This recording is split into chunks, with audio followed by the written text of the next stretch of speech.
सिखों की किताब गुरु ग्रंथ के अंदर लिखा है, वहटा नूर मोहम्मदी वहटा नबी रसूल, नानक दे कुदरत गए सभी भूल। वहटा नबी मोहम्मद वहटा नबी रसूल, नानक दे कुदरत गए सभी भूल।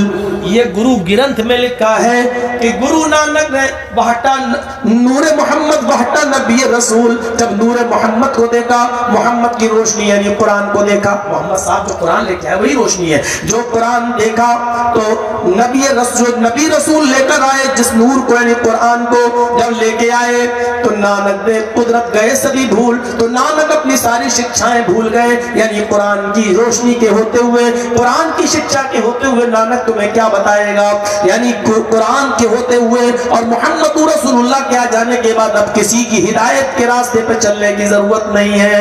ये नबी रसूल का नाम सिखों की किताब गुरु ग्रंथ के अंदर लिखा हुआ है। मैंने आपको जैनियों का बता दिया, मैंने आपको सिखों का बता दिया। इस देश के अंदर बुद्धिस्ट भी रहते हैं, बुद्धिस्ट के अंदर बुद्धिज्म के अंदर यहां तक लिखा हुआ है कि गौतम बुद्ध ने शादी की, उनकी पत्नी भी है, उस पत्नी से एक बेटा भी पैदा हुआ जिसका नाम राहुल था। फिर आगे के हमें हालात नहीं पता चल सके कि वो क्यों अपनी पत्नी और अपने बेटे को छोड़कर जंगल में चले गए, लेकिन लिखा है सत्यता की तलाश में सच्चाई को ढूंढने के लिए उन्होंने अपनी बीवी और अपने बच्चे को छोड़कर जंगल में चले गए। दरख्तों के पत्ते चबाने लगे और दरख्तों के पत्ते पेड़ों के पत्ते को घास पौधे खाकर सच्चाई की तलाश में रहे। लेकिन ऐसी सच्चाई से क्या फायदा कि बीवी बेचारी खुद कमाने लगे और बेटा रोटी रोटी का मोहताज हो जाए, उसको अच्छी शिक्षा न दी जा सके।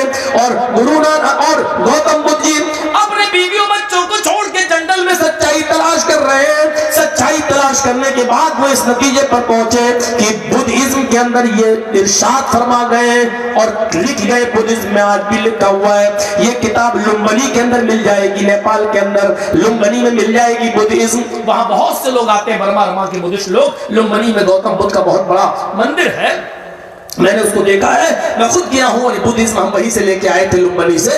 तो उस लुम्बिनी के से जो किताब मैंने खरीदी बुद्धिज्म बुद्ध गौतम बुद्ध की जिंदगी पर, उनमें एक इरशाद उनका लिखा है, कहावत है।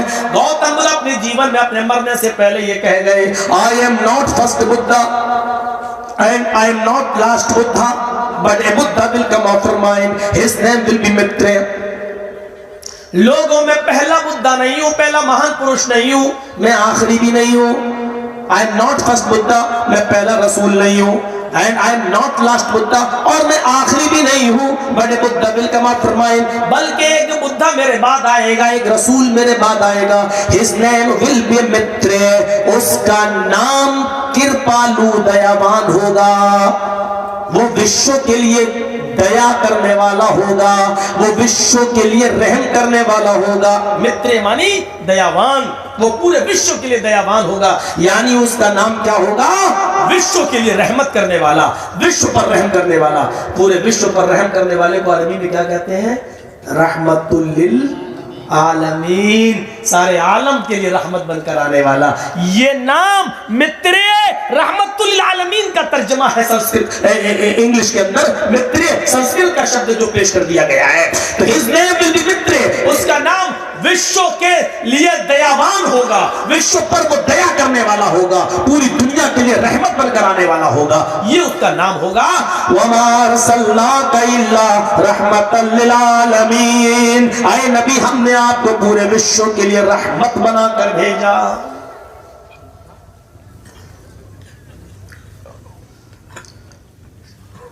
बुद्धिस्टों में भी नाम मिल गए।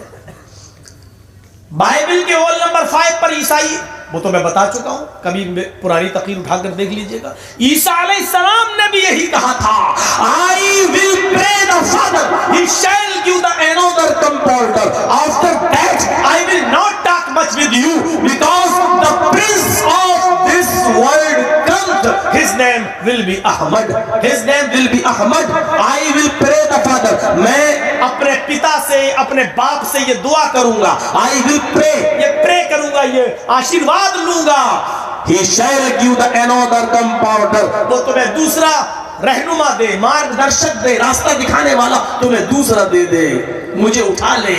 I will not talk much with you, अब मैं तुमसे कुछ और नहीं कहूंगा, the prince of this world कम, इस दुनिया का शहजादा, इस दुनिया का शहजादा आने वाला है।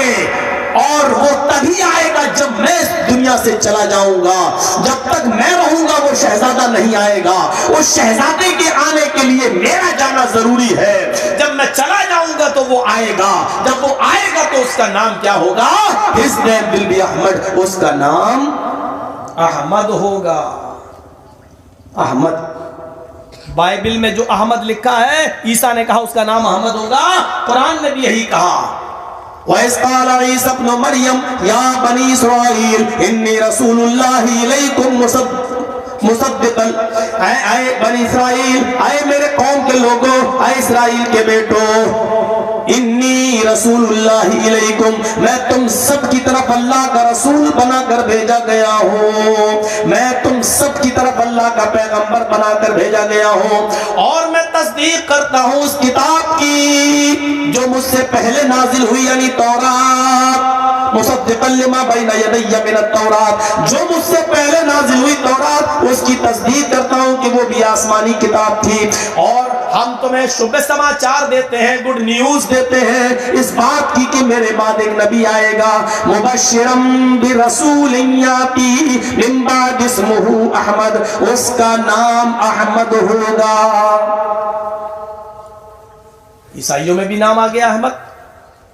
और हिंदू धर्म में तो कुछ कहने की जरूरत ही नहीं है। हिंदू धर्म में तो हम जुआ खेलने के लिए तैयार हैं।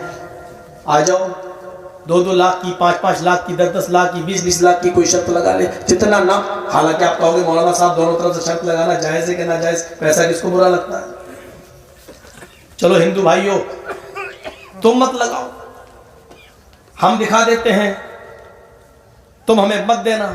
एक तरफ से तो शर्त जायज है, अगर हम ना दिखा सके नबी का नाम, तौरात से ज्यादा, जबूर से ज्यादा, इंजील से ज्यादा, ओल्ड टेस्टामेंट से, न्यू टेस्ट से, गुरु ज्ञान से, बुद्धिज्म से, इन सब से ज्यादा वेदों में हमारे नबी का नाम आया है। अगर हम ना दिखा सके तो हम 20 लाख रुपए हम आपको देने के लिए तैयार हैं। तसव्वुर करो, वेदों में सबसे ज्यादा नबी का नाम मोहम्मद, मोहम्मद, अहमद, अहमद नाम के साथ। अज्ञान हेतु कृत मोह मदांधिकारम, तर्जुमा नहीं करूंगा, देर हो जाएगी। मोह मदांधिकारम नाशम, मोहम्मद मोह मदांधिकारम नाशम, मोहम्मद आएंगे अंधेरे को नाश करेंगे। मोहम्मद आ गया, अब एक जगह मोहम्मद आ रहा है। तस्मिन्नंतरे मलेच आचार और समन्विता महामद खयाता, महामद खयाता, पूरे विश्व में मशहूर मोहम्मद आएंगे। मोहम्मद आ गया, अहमद भी आया है। वेद अहमद पुरुष महानिमादित्वर तपस प्रस्ताव, अहमद आएंगे, एक महान पुरुष होंगे, उनसे बड़ा कोई दूसरा पुरुष महान नहीं होगा। वेद अहमद पुरुष, अहमद भी आया। अहमद पितुष्परी मेधा मृतस्य जगरब, अहमद ने कहा कि मैं सबसे पहले कुर्बानी दे रहा हूं अपनी बस्ती की, अपनी सिटी की। यानी अल्लाह के नबी ने जब मक्का छोड़ा और मदीने गए, हिजरत की तरफ इशारा। अहमद पितुष्परी मेधा मृतस्य जगरब, अहमद ने कहा कि सबसे पहले मैंने कुर्बानी दी है, मैंने बलिदान दिया है अपने आबाई वतन का, अपने शहर का। और है ईश्वर, है प्रभु, है अल्लाह, मैं दूसरे शहर की तरफ जा रहा हूं। हम सूर्य जनी, तू हमारी शिक्षा में सूर्य की रोशनी पैदा कर दे, हमें सूरज की तरह रोशन कर दे। यानी मेरी शिक्षा सबके लिए, जैसे सूरज की रोशनी सबके लिए होती है, हिंदू मुसलमान सिख ईसाई सबके लिए होती है, उसी तरह तो मोहम्मद साहब की, मोहम्मद की शिक्षा सबके लिए आम कर दे, यानी सबको घर में पहुंच जाए। हम सूर्य वाजनी, मैं सूरज की तरह हो रहा हूं। अल्लाह ने नबी अकरम को सूरज कह दिया। या अय्युहन नबी इन्ना अर्सलनाका शाहिदन व मुबश्शिरन व नज़ीरा व दाइयन इलल्लाहि बिइज़्निही व सिराजम मुनीरा। ऐ नबी, हमने आपको पूरे विश्व के लिए रोशन सूरज बनाकर भेजा है। हमने आपको पूरे विश्व के लिए, पूरी दुनिया के लिए रोशन चिराग बनाया है। सूरज, जिस तरह सूरज की रोशनी हिंदू मुसलमान नहीं सबके यहाँ जाती है, ऐसी आपकी तालीम सबके लिए है, किसी एक के लिए नहीं। कितना नाम आया है नबी अकरम का वेदों में, हम बता नहीं सकते। महिलां पुरुषं शिक्षा भांति भांति महिलाओं की शिक्षा अलग होगी, पुरुषों की शिक्षा अलग होगी। यानी मर्दों के लिए वो अलग काम बताएंगे, औरतों के लिए वो अलग काम बताएंगे।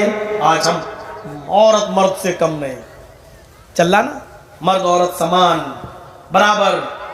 पता नहीं बसों का ड्राइवर कब बनाएंगे। रोडवेज बसें, सरकारी बसों को चलाने कंडक्टर तो बन गई हैं, लेकिन ड्राइवर अभी नहीं बनी है। ट्रेन का ड्राइवर कब बनाएंगे? जब सब बराबर है तो करो। एक बेचारे पंडित जी दिमाग खराब कर गए, हमारा बस में बैठे, ट्रेन में नहीं बस में, बराबर बराबर अधिकार होना चाहिए, मर्द को भी औरत को भी, मर्द को भी औरत को भी। आप लोगों ने पर्दे में रख दिया, पर्दे में रख दिया, निकालने नहीं देते। हमने कहा पंडित जी पर्दा आपके इधर भी है, पर्दा हमारे इधर नहीं। इत्तेफाक देखो, उसी बस में एक औरत बैठी हुई थी, बेचारी देहाती की, घूंघट ऐसे मारी हुई थी सारी। हिंदुओं में भी बहुत सी तहजीब वाली औरतें आज भी हैं, चूड़ियां इतनी पहनी हुई थी यहाँ से लेकर यहाँ तक, लग रहा था जैसे नई दुल्हन हो, घूंघट मारे थे। हमने कहा देखो पर्दा कर रहे हैं कि नहीं कर रहे हैं, आप ही की बिरादरी की। ये लज्जा है, शर्म है, ये औरत का गहना है। तो हमने कहा यही तो हम कहते हैं, इस्लाम भी तो यही कहता है कि शर्म हया पर्दा औरत का गहना है, लज्जा है। तो आप लोगों ने पर्दे में रख दिया, बंद कर दिया, बराबर नौकरी क्यों नहीं करवाते हो? हमने कहा पंडित जी औरतों के काम अलग हैं, मर्द का काम है बाहर का काम देखे, औरत बाहर का काम नहीं देख सकती है। क्यों नहीं देख सकती? बैंक में नौकरी नहीं करती? हमने कहा करती है, शादी हो जाती फिर तब भी करती है। हमने कहा जब बच्चा पेट में आ जाता है तब उस औरत से पूछोगी, जब बच्चा 6 महीने का 7 महीने का पेट में हो जाता है तो किस तरीके से वो जाती है बेचारी, और किस तरीके से अपने पेट को छिपाती है, और किस तरीके से वो कुर्सी पर बैठती है, और कितने लोगों से अपनी नजरों को बचाते हुए काम करती है, क्योंकि लोग किस किस नजरों से फिर उसको देखते हैं। और फिर बच्चे की पैदाइश के बाद कितने दिन से बताइए आप बैंक में नहीं जा सकती है वो बेचारी। अब बच्चा पैदा होने के बाद मान लीजिए 15-20 दिन की छुट्टी मिल गई, 1 महीने के बाद वो जाने लगी, अब बच्चा, उसको दूध कौन पिलाएगा? ये बच्चे की जिम्मेदारी किसकी है? अरे काम वाली। ये काम वालियां जब से बच्चों को पालने लगी है ना, तब से ये बच्चे बड़े होकर अपने बाप को जूते मारते लगे। मां के दूध के लिए अल्लाह के रसूल ने एक ऐसी औरत जिससे जिना का सुदूर हुआ था, आपने उस औरत को सजा नहीं दी थी कि ये बच्चा भी तेरा दूध पीता है, जब तक दूध न छोड़ दे तब तक तुझे सजा नहीं दी जाएगी। 2 साल तक अपने इस बच्चे को दूध पिलाओ, और जिना की सजा उस औरत को नहीं दी थी। क्यों? क्योंकि और बच्चे का हक अभी तेरी पिस्तान पर मौजूद है। वो माएं बड़ी बदनसीब हैं जिनका जो अपने बच्चों को दूध नहीं पिलाती, उनके बच्चे कभी वफादार नहीं निकल सकते। सोचिए, मर्दों के काम अलग है, औरतों के अलग है।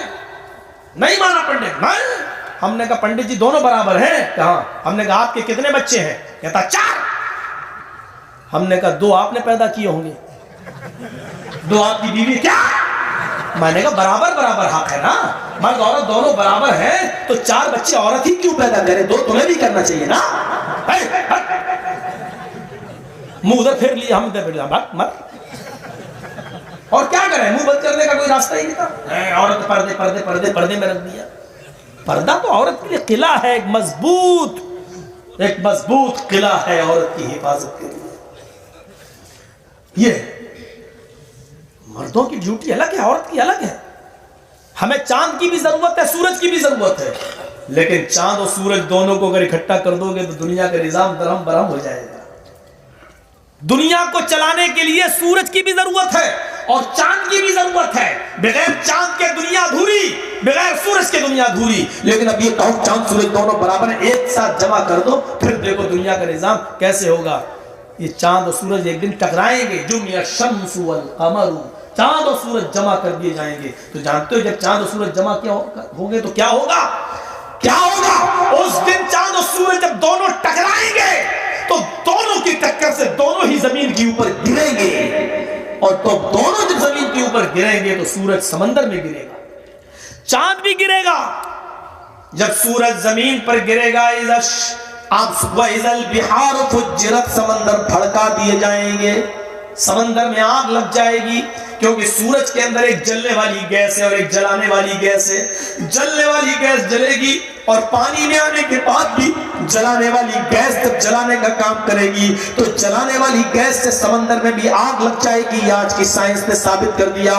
तो सूरज से जब आपके लाइट चार्ज हो रही है सोल्जर, ये सूरज की रोशनी, ये इसके अंदर जलाने वाली गैस है, इसीलिए तो चार्ज हो रही है और आपके घर को लाइट दे रही है। जब ये सूरज की करोड़ों वोल्टेज की गैस जब जमीन के समंदर पे गिरेगी तो आग लगेगी समंदर के अंदर, और जब समंदर में आग लगेगी तो कुरान की इस आयत पर सब दुनिया तस्दीक लाएगी, करेगी। वइज़ल बिहार फुज्जिरत, हम समंदर को भड़का देंगे, समंदर भड़क जाएगा।